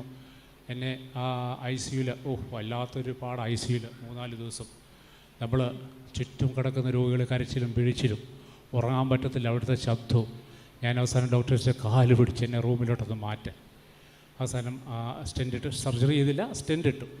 സ്റ്റെൻറ്റ് ഇട്ട് ബിലിറുബിൻ ഒത്തിരി കുറയാൻ തുടങ്ങി, ചൊറിച്ചിലിനൊക്കെ പതുക്കെ മാറ്റം വരാൻ തുടങ്ങി. റൂമിലേക്ക് മാറ്റി. പെട്ടെന്ന് എനിക്ക് ബലം വരാൻ തുടങ്ങി. എന്നോട് കർത്താവ് എഴുന്നേക്കാൻ പറഞ്ഞു. മറ്റേത് ഞാൻ എഴുന്നേക്കത്തില്ലായിരുന്നു. ഞാൻ ഡീറ്റെയിൽഡ് പറഞ്ഞാൽ തന്നെ എഴുന്നേക്കാം. ഞാൻ നടക്കാൻ തുടങ്ങി. പെട്ടെന്ന് ബലം വന്നു, നടക്കാൻ തുടങ്ങി. പക്ഷെ അന്നേരം തിരിഞ്ഞു കിടക്കാൻ പറ്റുന്നില്ല. അന്നേരം തിരിഞ്ഞു കിടക്കുമ്പോൾ ഭയങ്കര പുകച്ചില്ല. ഞാൻ അങ്ങനെ തന്നെ കിടന്നു. അന്നേരം ഉറക്കം ശരിയായിട്ടില്ല. എന്നാൽ ഒരു ദിവസം ഞാൻ എൻ്റെ ബ്രദർ സുവിശേഷൻ, മൂത്ത ബ്രദർ ജൂബി, അദ്ദേഹത്തെ വേണ്ടത്ത, ഞാൻ ജൂച്ചാനോട് ഇങ്ങനെ പറഞ്ഞു എനിക്ക് ഉറങ്ങാൻ പറ്റുന്നില്ല, എന്താ റീസൺ എന്നറിയത്തില്ല. അദ്ദേഹം ഒരു ദിവസം രാവിലെ വെളുപ്പിനെ 3 മണിക്ക് എഴുന്നേറ്റ് പ്രാർത്ഥിച്ചു. എന്നോട് നീയും പ്രാർത്ഥിക്കാൻ പറഞ്ഞു. പ്രാർത്ഥിച്ചന്ന് മുതൽ സുഖമായിട്ട് കിടന്ന് ഉറങ്ങാൻ തുടങ്ങി. അപ്പോൾ എന്തോ ഒരു സാധനം വിട്ടുപോയതുപോലെ നമുക്കറിയാം, ഒരു വിടുതൽ നടന്നായിട്ട്. അതിനുശേഷം ഞാൻ ഭക്ഷണം കഴിക്കാൻ തുടങ്ങി. പെട്ടെന്ന് നമുക്കൊരു ഫാസ്റ്റ് റിക്കവറി. അവർ നടക്കാനൊക്കെ തുടങ്ങി. ഒരു അത്ഭുതമായിട്ട്, കാരണം മരിച്ചു എന്ന് പറഞ്ഞ മെഡിക്കൽ സയൻസ് പ്രകാരം മരിച്ച ആളാണ് ഞാൻ. അവിടുന്നാണ് ഒരു കർത്താവ് ഒരു പുനരുദ്ധാനം അല്ലെങ്കിൽ ജീവൻ മടക്കി തന്നത്. അപ്പോൾ അതിനുശേഷം ഞാൻ 2-3 ദിവസം കഴിഞ്ഞിട്ട് ഹോസ്പിറ്റലിൽ നിന്ന് ഡിസ്ചാർജായി വീട്ടിൽ വന്നതിന് ശേഷം ചെക്കപ്പൊക്കെ നടന്നുകൊണ്ടിരിക്കുന്നത്. ഇനി ഫർദർ ചെക്കപ്പുണ്ട്. ഫർദർ ചെക്കപ്പ് ഇനി മൺഡേ ഡോക്ടർ പറഞ്ഞിരിക്കുക പെറ്റ് സ്കാൻ ചെയ്യണം, തുടർന്നും പ്രാർത്ഥിക്കണം, കാരണം കർത്താവിൻ്റെ വലിയ അത്ഭുത സാക്ഷ്യമായിട്ട് നിൽക്കണം. അപ്പോൾ എനിക്ക് ഈ അസുഖം വരുമ്പോൾ ആദ്യം കർത്താവ് തന്ന ഉറപ്പ് എന്നോട് പറഞ്ഞ് ഇത് അനൗൺസ് ചെയ്യാൻ പറഞ്ഞു, പബ്ലിഷ് ചെയ്യാൻ പറഞ്ഞു. ഞാൻ ഈ വീഡിയോസ് ചെയ്യുന്നുണ്ട്, ടിപ്സ് ഓഫ് ട്രൂത്ത് എന്ന് പറഞ്ഞുകൊണ്ട് വീഡിയോസ്, ഒരു 5-10 മിനിറ്റ്സ് ഉള്ള വീഡിയോസ്. അപ്പോൾ കർത്താവ് എന്നോട് പറഞ്ഞു ഇത് ലോകം മുഴുവൻ അറിയിക്കാൻ പറഞ്ഞു. നല്ല സർക്കുലേഷൻ ഉണ്ടായിരുന്നു. ഞാൻ അതിൽ കൂടെ പറഞ്ഞു ഇതുപോലെ എനിക്ക് ഇന്ന രോഗമാണ്, അതിൽ കൂടെ ഞാൻ ട്രീറ്റ്മെൻറ്റ് ഇത് മാത്രമേ എടുക്കുന്നുള്ളൂ, കർത്താവിൽ ആശ്രയിക്കുകയാണ് എന്ന് പറഞ്ഞിട്ട് അതിന് ഭയങ്കര റെസ്പോൺസായിരുന്നു. അനേകർ അത് കണ്ടിട്ട് എന്നെ വിളിക്കുകയും പ്രാർത്ഥിക്കുകയും, അനേകരുടെ പ്രാർത്ഥന ഉണ്ട് കേട്ടോ.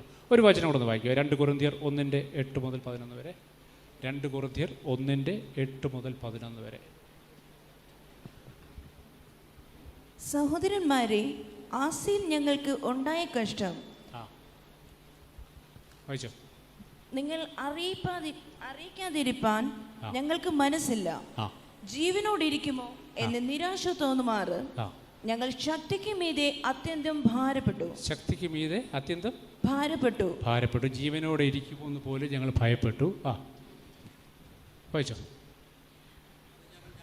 അതെ, ഞങ്ങൾ അല്ല, ആ മരിച്ചവരെ ഉയർപ്പിക്കുന്ന ദൈവത്തിൽ തന്നെ ആശ്രയിപ്പാൻ തക്കവണ്ണം. ഈ വചനം എന്നെ ശക്തമായിട്ടങ്ങ് ഇൻഫ്ലുവൻസ് ചെയ്തു. നമ്മൾ സാറിന് മാരകമായുള്ള കാര്യം വരുമ്പോൾ നമ്മളെ ആശ്രയിക്കുക പറഞ്ഞാൽ നമ്മുടെ അറിവ്, നമ്മുടെ ബന്ധുക്കൾ, നമുക്കറിയാവുന്ന ഹോസ്പിറ്റൽസ്, നമ്മുടെ പൈസ, അല്ലെങ്കിൽ നമ്മൾക്കുള്ള ഫെസിലിറ്റീസ്, ഇതാണ് ഞങ്ങളിൽ ആശ്രയിക്കാതെ മരിച്ചവരെ ഉയർപ്പിക്കുന്ന ദൈവത്തിൽ. എക്സാക്റ്റ്ലി ഇതാണ് എൻ്റെ ജീവിതത്തിൽ സംഭവിച്ചത്. ഞാൻ ഒന്നിലോട്ടും ഇന്ന ഡോക്ടറിന് എന്നെ സൗഖ്യമാക്കാം, ഇന്ന ഹോസ്പിറ്റലിൽ പോയി കഴിഞ്ഞാൽ എൻ്റെ രോഗം മാറും, അല്ല ഇന്ന ബന്ധു, എൻ്റെ അമ്മാച്ചന്മാരൊക്കെ ഉണ്ട്, എന്നോട് പറഞ്ഞു ലോകത്ത് എവിടെ വേണം നിന്നെ കൊണ്ട് ട്രീറ്റ് ചെയ്യാൻ, നീ സമ്മതിച്ചാൽ മതി. ഞാൻ പറയില്ല, എനിക്ക് കർത്താവ് പറഞ്ഞ് ഞാൻ അപ്പുറത്തോട്ട് പോകാൻ പറ്റത്തില്ല. ഞാൻ അതെല്ലാം റിജക്റ്റ് ചെയ്തു. ഞാൻ മരിച്ചവരെ ഉയർപ്പിക്കുന്ന എൻ്റെ കർത്താവിൽ ആശ്രയിച്ചു. വായിച്ചു. ഞങ്ങൾ മരിക്കുമെന്ന് ഉള്ളിൽ നിർണയിക്കേണ്ടി വന്നു. ഞങ്ങൾ ഉള്ളിൽ നിർണയിക്കേണ്ടി വന്നു. മരിക്കുമെന്ന് ഉള്ളിൽ നിർണയിക്കേണ്ടി വന്നു. ഇത്ര ഭയങ്കര മരണത്തിൽ നിന്നും ദൈവം ഞങ്ങളെ വിടുവിച്ചു, വിടുവിക്കുകയും ചെയ്യും. മേലാലും വിടുവിക്കും. അവൻ മേലാലും വിടുവിക്കും എന്ന് ഞങ്ങൾ അവനിൽ ആശ വെച്ചുമിരിക്കുന്നു. കാരണം ഒന്ന് വിടുവിച്ചു, ഇനി മേലാലും വിടുവിക്കും. കർത്താവ് വിശ്വസ്തനാണ്. ഇടയ്ക്ക് വെച്ചിട്ടിട്ട് പോകത്തില്ല, അല്ലെ പകുതി വെച്ചിട്ടിട്ട് പോകത്തില്ല.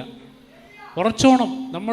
പിശാച് പലപ്പോഴും നമ്മുടെ ഉള്ളിൽ സംശയങ്ങൾ കൊണ്ടിടും, വ്യാജ അടയാളങ്ങൾ കൊണ്ടിടും, ലക്ഷണങ്ങൾ കൊണ്ടിടും. ഒരു കാരണവശാലും സംശയിക്കരുത്. കർത്താവിൽ മുറുകെ പിടിച്ചോണം. കർത്താവോ വിശ്വസ്തൻ. വായിച്ചോ.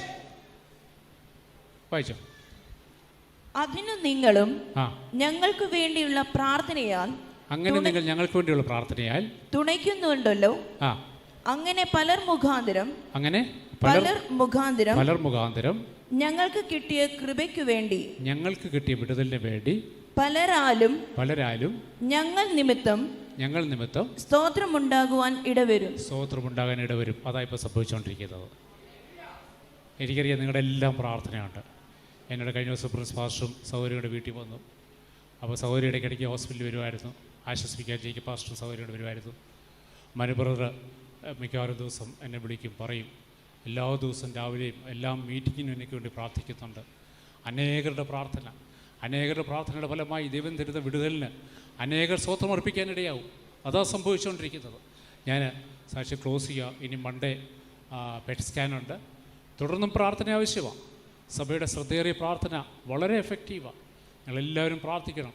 ഇനി ഒരു അത്ഭുത സാക്ഷ്യമായിട്ട് കർത്താവ് പൂർണ്ണമായി വിടുവിച്ചു എന്ന് പറയാൻ. ഇത്രത്തോളം വിടുവിച്ചു. മരിച്ചതായിരുന്നു, അവിടുന്ന് മടക്കിക്കൊണ്ടുവന്നു, ഇവിടെ ഇരുത്തി സാക്ഷ്യം പറയിച്ചു. എനിക്ക് ആദ്യം ഇന്നലെ പ്രിൻസ് പാസ്റ്റർ എന്നോട് ചോദിച്ചു, എൻ്റെ ബ്രദർ പ്രിൻസ് പാസ്റ്ററിനോട് വിളിച്ചു ഇന്ന് സാക്ഷ്യം. ഞാൻ ആദ്യം മടി പറഞ്ഞു, കാരണം ക്ഷീണം അതായതാ. പക്ഷേ കർത്താവ് പറഞ്ഞില്ല, പറയണം. കാരണം ആ സാക്ഷ്യം അനേകരെ ഉറപ്പിക്കും. എനിക്കൊറ്റ കാര്യം പറയാനുള്ളൂ, മെഡിക്കൽ സയൻസിൽ ആശ്രയിക്കില്ലെന്നല്ല, അത് ചെയ്യേണ്ടെന്നല്ല പറയുന്നത്.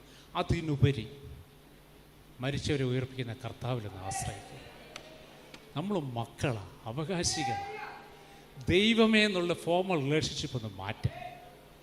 ആ പിതാവെ എന്നൊന്ന് വിളിക്കുക. പിതാവെ എന്ന് വിളിക്കുന്ന പുത്രത്തിൻ്റെ ആത്മാവിനല്ലേ തന്നിരിക്കുന്നത്. ജീസസ് ക്രൈസ്റ്റ് നമ്മുടെ മൂത്ത ബ്രദറാണ്, നമ്മുടെ മണവാളനാണ്. പരിശുദ്ധാത്മാവ് നമ്മുടെ ഏറ്റവും അടുത്ത ഫ്രണ്ടാണ്. ആ ഒരു കുടുംബത്തിലേക്ക് വാ. ദൈവഭവനത്തിലെ അംഗങ്ങളാണ് നമ്മളീ മതഭക്തരാകാതെ, ദൈവഭക്തരാകാതെ. കർത്താവിന് വേണ്ടത് ഭക്തന്മാരെ അല്ല വേണ്ടത്.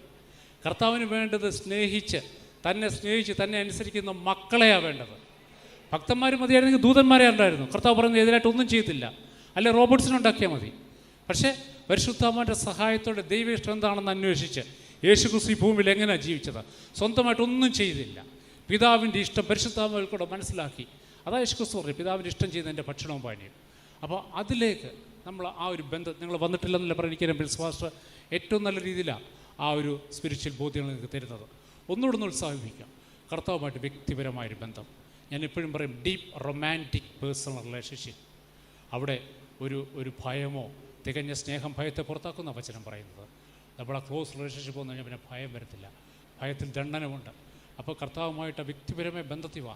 ഒരു ക്ലിയർ കോൺഷ്യൻസോടെ നില്ല. നമ്മൾ കർത്താവിന് മുമ്പാകെ നമ്മൾ തോന്നിവാസം ചെയ്തിട്ട് പിന്നെ പോയി കഴിഞ്ഞാൽ നമുക്ക് ക്ലിയർ കോൺഷ്യൻസ് കിട്ടത്തില്ല കേട്ടോ. ഒരു ദൈവത്തിന് യോജിച്ച രീതിയിൽ നമ്മുടെ കൊടുക്കൽ വാങ്ങലുകളിൽ, നമ്മുടെ സംസാരത്തിൽ സത്യം കൊണ്ട് അരമുറുക്കണം. ആവശ്യമില്ലാതെ കള്ളം പറയുന്നത്, പിശാചിന് ഇട കൊടുക്കരുത്. നമ്മളൊരു ദൈവത്തിൽ എല്ലാ രീതിയിലും ഓർത്തോണം. നമ്മളൊരു ദൈവത്തിലാണ്, പിശാചിന് ഇട കൊടുക്കരുത്. നമ്മൾ വേണ്ടാത്ത പണി ചെയ്യുമ്പോഴത്തേക്കിടെ പിശാചിനൊരു ക്ലെയിമാണ്. അലരുന്ന സിംഹത്തെ പോലെ അവൻ നടക്കുക, ആരെ വിഴുങ്ങണമെന്ന്. അതുകൊണ്ട് വളരെ ശ്രദ്ധിക്കണം. പരിശുദ്ധാത്മാവിൻ്റെ സഹായത്തോടെ ഒരു വിശുദ്ധ ജീവൻ നയിപ്പാനായിട്ട് കർത്താവ് ഏവരെ സഹായിക്കട്ടെ. കർത്താവ് അനുഗ്രഹിക്കട്ടെ. അവസരം തന്ന കർത്താവിനും ഇവിടെയുള്ള പ്രഭാഷണം ബാക്കിയുള്ളവർക്കും ഒരിക്കൽ കൂടെ നന്ദി പറയുന്നു. എല്ലാവരും എനിക്ക് വേണ്ടി ഒന്ന് പ്രാർത്ഥിക്കണം. നമുക്ക് പ്രാർത്ഥിക്കാം. കഥാനുദാസനെ ഞാൻ ഓർക്കുമായിരുന്നു. 20 വർഷം മുമ്പ്, 10-22 വർഷം മുമ്പ് ചർച്ച ഡിസൈൻ ചെയ്തപ്പോൾ സാധാരണ ഹോളുകളൊക്കെ ഇങ്ങനെ സ്റ്റേജ് അവിടെ നിന്ന് ഇങ്ങനെ ആയിരിക്കുക, അല്ലെങ്കിൽ അപ്പോൾ ഇങ്ങനെ ഡിസൈൻ ചെയ്ത് മെറ്റിച്ചാൻ്റെ ഒരു ദർശനമായിരുന്നു. വചനത്തിൻ്റെ ചുറ്റും ഈക്വൽ അകലത്തിൽ സ്റ്റേജിൽ നിന്ന് ഇങ്ങനെ ഇരിക്കുക എന്നുള്ളത്, വചനത്തിൻ്റെ ചുറ്റാകെ ഇരിക്കുക എന്നുള്ള ഒരു ദർശനം ദൈവം കൊടുത്താണ് ഈ ചർച്ച ഇങ്ങനെ ഡിസൈൻ ചെയ്തത്. കർത്താവ് തന്നെ സഹായിക്കട്ടെ. എല്ലാ കരങ്ങളും തന്നെ നേരെ നീട്ടി നമുക്ക് അല്പസമയം ഒന്ന് പ്രാർത്ഥിക്കാം. പ്രിയ കർത്തദാസനെ ദൈവകരങ്ങളിലേക്ക് സമർപ്പിച്ച് നമുക്ക് പ്രാർത്ഥിക്കാം. ദൈവത്തിൻ്റെ കരുണയുടെ കരത്തിൽ നമ്മുടെ പ്രിയ സഹോദരനെ ഏൽപ്പിച്ച് പ്രാർത്ഥിക്കാം. എല്ലാവരും പ്രാർത്ഥിച്ചു. മുഴങ്കാലി പ്രാർത്ഥിക്കാൻ ഒക്കുന്നവർ മാത്രം മുഴങ്കാലി പ്രാർത്ഥിച്ച്, എല്ലാവരും അല്ല, ഒക്കുന്നവർ മാത്രം. പക്ഷേ ആത്മാർത്ഥമായി മനസ്സുകൊണ്ട് പ്രാർത്ഥിച്ച് ഈ സഹോദരനെ ദൈവം സഹായിക്കുവാൻ. കർത്താവെ, ജീവിച്ചിരിക്കുമോ എന്ന് ഭയം തോന്നുമാറ് ഞങ്ങൾ ശക്തിക്ക് മീതെ അത്യന്തം ഭാരപ്പെട്ടു. എങ്കിലും അത് ഞങ്ങളിലല്ല, മരിച്ചവരെ ഉയർപ്പിക്കുന്ന കർത്താവിൽ തന്നെ ആശ്രയിക്കുവാൻ അത് ഞങ്ങളെ ശക്തരാക്കി എന്ന് കൊരിന്ത്യരെഴുതി വായിക്കുന്നു. അങ്ങനെ പലരാൽ ഞങ്ങൾക്ക് ലഭിച്ച ഈ ദൈവകൃപ അത് നിമിത്തം സ്തോത്രം ചെയ്യുവാൻ ദൈവമായ കർത്താവെ, ഞങ്ങളുടെ പ്രിയപ്പെട്ട കർത്തദാസനെ ഞങ്ങൾ അങ്ങയുടെ കരങ്ങളിൽ ഏൽപ്പിച്ച് പ്രാർത്ഥിക്കുന്നു. തൻ്റെ പ്രൊഫഷനപ്പുറത്ത് താനൊരു ദൈവദാസനാണല്ലോ കർത്താവെ. നിൻ്റെ മകനെ സഹായിക്കണമേ എന്ന് ഞങ്ങൾ പ്രാർത്ഥിക്കുന്നു. ചേച്ചിക്കായി പ്രാർത്ഥിക്കുന്നു. ഞങ്ങൾ പാപം സംബന്ധിച്ച് മരിച്ച് നീതിക്ക് ജീവിക്കേണ്ടതിന് ഞങ്ങളുടെ പാപങ്ങളെ വഹിച്ചുകൊണ്ട് ക്രൂശിമേ കയറി അടിപ്പിണരുകളാൽ ഞങ്ങൾക്ക് സൗഖ്യം തന്ന കർത്താവേ, ഹല്ലേലൂയ, ഹല്ലേലൂയ. അങ്ങയുടെ വചനം ഞങ്ങൾ വായിക്കുന്നു. കടുതിരി താഴ്വരെ കൂടെ നടക്കുമ്പോൾ അവർ അതിനെ ജലാശയമാക്കും. മുൻമഴയാൽ അത് അനുഗ്രഹപൂർണ്ണമായി തീരും. അവർ മേൽക്കുമേൽ ബലം പ്രാപിക്കും. അവരെല്ലാവരും സിയോനിൽ ദൈവസന്ധി ചെന്നെത്തും. അങ്ങയുടെ വചനത്തിൽ ഞങ്ങൾ വായിക്കുന്ന കർത്താവേ, എന്മനമേ നീ യഹോവയെ വാഴ്ത്തുക. എൻ്റെ സർവ്വ അന്തരംഗമേ അവിടുത്തെ വിശുദ്ധനാമത്തെ വാഴ്ത്തുക. എന്മനമേ യഹോവയെ വാഴ്ത്തുക. അവൻ്റെ ഉപകാരങ്ങളൊന്നും മറക്കരുത്. അവൻ നിൻ്റെ അകൃത്യമൊക്കെയും മോചിക്കുന്നു. നിൻ്റെ സകല രോഗങ്ങളെ സൗഖ്യമാക്കുന്നു. യൗവനം കഴുകനെ പോലെ പുതുകി വരുത്തക്കണം. വായിക്കുന്ന നന്മ കൊണ്ട് തൃപ്തി വരുത്തുന്നു. അങ്ങയുടെ വചനത്തിൽ ഞങ്ങൾ വായിക്കുന്ന കർത്താവെ, അവർ മരണവാദിനോട് സമീപിച്ചു. സകലവിധ ഭക്ഷണത്തോടും വെറുപ്പ് തോന്നി. അവർ തങ്ങളുടെ കഷ്ടതയിൽ യഹോവയോട് നിലവിളിച്ചു. അവിടുന്ന് തൻ്റെ വചനം അയച്ചവരെ വിടുവിച്ചു. അവരെ കുഴികളിൽ നിന്ന് കരയറ്റി. അവർ യഹോവയെ അവൻ്റെ നന്മയെ ചൊല്ലിയും മനുഷ്യപുത്രന്മാർ ചെയ്ത അത്ഭുതങ്ങളെ ചൊല്ലിയും സ്തുതിക്കട്ടെ എന്നുള്ള വചനമുണ്ടല്ലോ. അങ്ങയുടെ മകനെ കർത്താവെ, 30-ാം സംഘത്തിൽ ഞങ്ങൾ വായിക്കുന്നു. ഞാൻ പൊടിയിൽ ഇറങ്ങിപ്പോയാൽ എൻ്റെ രക്തം കൊണ്ട് എന്ത് ലാഭമുള്ളൂ? ധൂളി നിന്നെ സ്തുതിക്കുമോ? അത് നിൻ്റെ സത്യത്തെ പ്രസ്താവിക്കുമോ? ഞാൻ മൗനമായിരിക്കാതെ എന്നേക്ക് നിനക്ക് സ്തുതി പാടേണ്ടതിന് എൻ്റെ രട്ടടിച്ച് നീ എന്നെ സന്തോഷം ഉടിപ്പിച്ചു എന്നുള്ള വചനങ്ങളെ ഞങ്ങൾ ഓർക്കുന്നു കർത്താവേ. അങ്ങയുടെ ദാസന് വേണ്ടി ഞങ്ങൾ പ്രാർത്ഥിക്കുമ്പോൾ മൗനമായിരിക്കാതെ ദൈവത്തിന് സ്തുതി പാടേണ്ടതിന് ഈ ശരീരാത്മദേഹികളെ കർത്താവ് ശക്തീകരിക്കുവാൻ ഞങ്ങൾ പ്രാർത്ഥിക്കുന്നു. തൻ്റെ ശരീരം ബലപ്പെടാൻ പ്രാർത്ഥിക്കുന്നു. തൻ്റെ മേൽ ജീവൻ വ്യാപരിക്കാൻ ഞങ്ങൾ പ്രാർത്ഥിക്കുന്നു. യേശു വന്നത് ജീവൻ തരാനും സമൃദ്ധിയായി തരുവാനും, സാത്താൻ വന്നത് അറക്കാനും മുട്ടിക്കാനും മോഷ്ടിക്കാനും. എങ്കിലും കർത്താവെ, പരീക്ഷ സഹിക്കുന്ന മനുഷ്യൻ ഭാഗ്യവാനാണല്ലോ.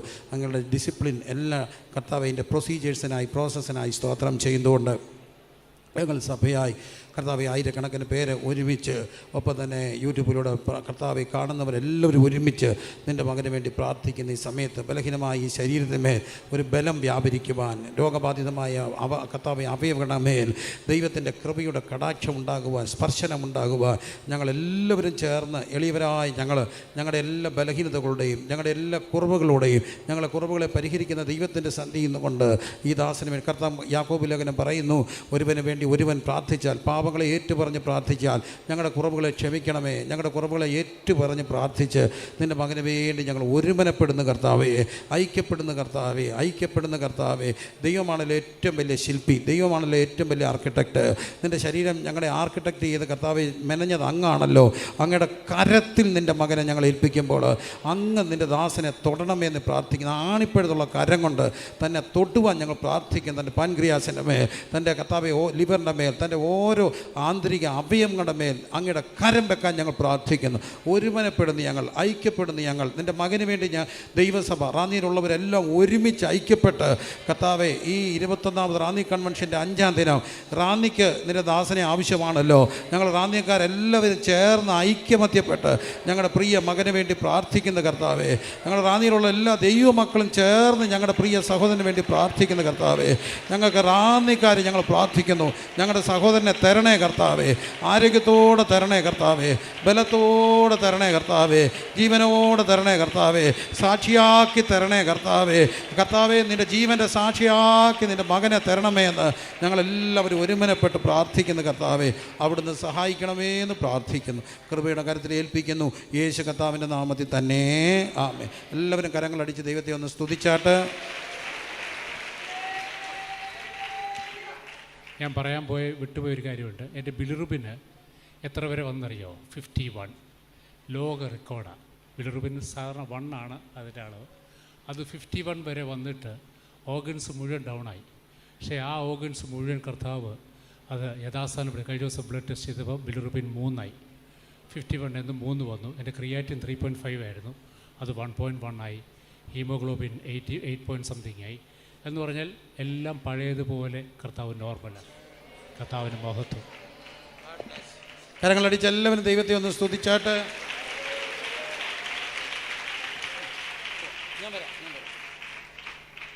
കർത്താവ് സഹായിക്കട്ടെ. എല്ലാവരും പ്രാർത്ഥനയോടെ ദൈവം